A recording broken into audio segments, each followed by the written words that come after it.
இயேசு கிறிஸ்துவின் இனிதான நாமத்தில் இன்றைய ஆவிக்குரிய சிந்தனைக்கு உங்களை அன்புடன் வரவேற்கின்றோம். இப்போதும் ஒரு பாடலுக்கு பின்பு உங்கள் சிந்தையை தெளிவிக்கும் ஆவிக்குரிய செய்தியை கேட்கலாம். தம் கிருபை பெரிதல்லோ, எம் ஜீவனிலும் அதே இம்மட்டும் காத்ததுவே, இன்னும் தேவை கிருபை தாருமே, இன்னும் தேவை கிருபை தாருமே. கிருபை நிறைந்த இயேசுவின் இனிதான நாமத்தினால் உங்களை வாழ்த்துகிறேன். இந்த நாள் நம்முடைய ஆவிக்குரிய சிந்தனைக்காக 1 கொரிந்தியர் 15 அதிகாரம் 10 நான் வாசிக்கிறேன். ஆகிலும் நான் இருக்கிறது தேவ கிருபையினாலே இருக்கிறேன். அவர் எனக்கு அருளின கிருபை விருதாவாய் இருக்கவில்லை. அவர்கள் எல்லோரிலும் நான் அதிகமாய் பிரயாசப்பட்டேன். ஆகிலும் நான் அல்ல, என்னுடனே இருக்கிற தேவ கிருபையே அப்படி செய்தது. பவுல் இந்த வார்த்தையை எழுதுகிறார். அவர் என்ன எழுதுகிறார்? நான் அப்போஸ்தலன் அல்ல, அவர்கள் எல்லாரிலும் நான் சிறியவன் தான். தேவனுடைய சபையை நான் அதிகமாய் துன்பப்படுத்தினேன். நான் இன்னைக்கு ஒரு அப்போஸ்தலன் என்று அழைக்கப்படுவதற்கு கூட நான் பாத்திரவான் அல்லன்னு சொல்லிவிட்டு, இன்னைக்கு நான் இருக்கிறேன்னா உயிரோடு அல்லது ஒரு ஊழியக்காரனா அப்போஸ்தலனா இருக்கிறேன்னா கர்த்தருடைய கிருபை தான். இன்னைக்கு அநேக காரியங்கள் அதிகமாய் பிரயாசப்பட வைக்கிறது எனக்குள் இருக்கிற என்னோடு இருக்கிற தேவன் கொடுத்த கிருபை என்று சொல்லி அந்த கிருபையை மேன்மைப்படுத்துகிறார். அது விருதாவாக போகவில்லை. கர்த்தர் கொடுத்த கிருபை எனக்கு இம்மட்டும் போதுமானதாக இருக்கிறது என்று சொல்லி அந்த இடத்துல சொல்லுகிறார். இன்னைக்கு நம்முடைய வாழ்க்கையில் இந்த மாதத்தின் கடைசி நாள்ல வந்துட்டோம். இவ்வளோ பாடுகளை சந்திச்சிருக்கிறோம், எவ்வளோ வேதனைகள், எவ்வளவோ இழப்புகளை குறித்து கேள்விப்படுகிறோம், விபத்துகளை குறித்து கேள்விப்படுகிறோம், ஆபத்துகளை குறித்து கேள்விப்படுகிறோம். ஏன் இந்த மாதத்தை தொடங்கணுவங்க கூட இன்னைக்கு இல்ல, இந்த வருஷத்தை தொடங்கணுவங்க இல்லைன்னு சொல்றதை காட்டிலும் இந்த மாதத்தை முடிக்க முடியாம எத்தனை பேரை கடந்து போயிட்டாங்க. இன்னைக்கு அவர்களை காட்டிலும் நாம் நீதிமான்கள் என்று சொல்லி அல்ல, கர்த்தருடைய கிருபை நம்மளை இன்னைக்கு உயிரோடு வைக்கிறது. நாம் நிர்மூலமாகாதிருக்க அவருடைய கிருபை என்று புலம்பல் புஸ்தகத்திலே பார்க்க முடிகிறது. இன்னைக்கு நாம் ரட்சிக்கப்பட்டது அவருடைய கிருபை என்று சொல்லி கூட பேசிக்கல நிருபத்திலே நாம் வாசிக்க முடியும். அந்த கிருபை போதுமானதாக இருக்கிறது. அந்த கிருபையை வீணாக்கி விட வேண்டாம், விருதாக்கி விட வேண்டாம். அந்த கிருபை நம்மோடு கூட இருக்கும் என்று சொன்னால் நிச்சயமாகவே தேவன் நமக்கு நியமித்தவைகளை செய்து முடிப்போம்.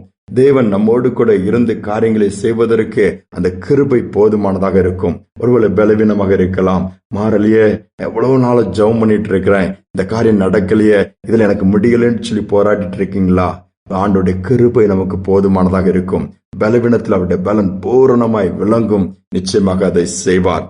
2 மிஷினரிகள், அதாவது கணவன் மனைவியும் அந்த பணித்தளத்திலே ஊழியம் செய்து கொண்டிருக்கும் பொழுது குறிப்பிட்ட ஒரு நபருக்கு கிராமத்திலே உடல்நிலை சரியில்லை என்று கேள்விப்படுகிறார்கள்.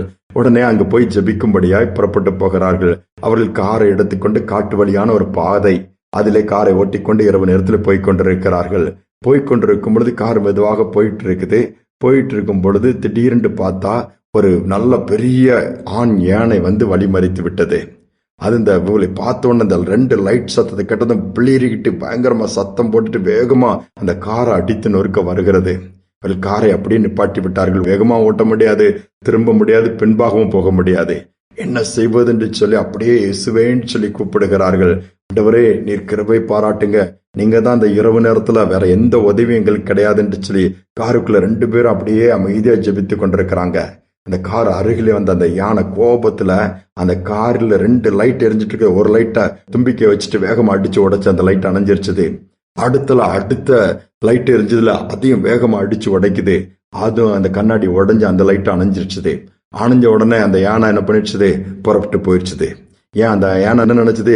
நம்ம எதிர்த்து வந்தது ஏதோ ஒரு மிருகம், ஒரு கொடிய ஒரு ஒன்று, அதை நம்ம அடிச்சு கொன்னுட்டோம். 2 லைட் அணைஞ்ச உடனே அது அவ்வளவுதான், முடிஞ்சு போச்சு, சத்துனுச்சு, அது புறப்பட்டு போயிடுச்சுது. இவங்க அந்த இருட்டிலே மெதுவாக காரை ஓட்டிக்கொண்டு குறிப்பிட்ட இடத்துக்கு பத்திரமாய் போய்விட்டார்களாம். யோசித்து பாருங்கள், இன்னைக்கு ஒருவேளை அந்த யானை அந்த வாகனத்தை முழுவதுமாய் ஒரே தூக்கி கூட எறிய முடியும்.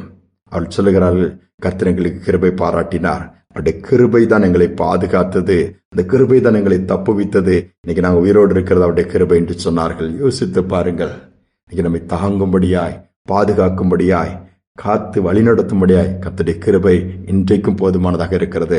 அந்த கிருபை இந்த நாளிலும் புதிதாக இருக்கிறது. அந்த மாதத்தின் கடைசி நாள்ல வந்துட்டோம். ஒவ்வொரு நாளும் கர்த்தருடைய கிருபை தாங்கினதை நினைச்ச ஆண்டவருக்கு நன்றி செலுத்துவோம். புதிய மாதத்துக்குள் பிரவேசிப்பதற்கு முன்பாக தொடர்ந்து அந்த கிருபை தாங்கும்படியாக நம்ம கேட்போம். இன்னும் அதிகமாய் பூரணமாய் நமக்கு கிடைக்கும்படியாக ஜெபிப்போம். நிச்சயமாக ஆண்டவர் அருள் புரிவார். ஜெபிப்போம். அன்பின் தகப்பனே, இந்த மாதத்தின் கடைசி நாளில் வந்திருக்கிறோம். வேகமாய் நாட்கள் போய்கொண்டிருக்கிறது. இப்பொழுதுதான் இந்த மாதம் தொடங்கினது போல இருந்தது. கடைசி நாள் வந்துட்டோம்ப்பா. தொடர்ந்து எங்களை நடத்தினதற்காய் ஸ்தோத்திரம். தொடர்ந்து நடத்த போவதற்காய் ஸ்தோத்திரம். இதை கேட்டுக்கொண்டிருக்கிற ஒவ்வொரு பிள்ளைகளை தைரியப்படுத்துங்க.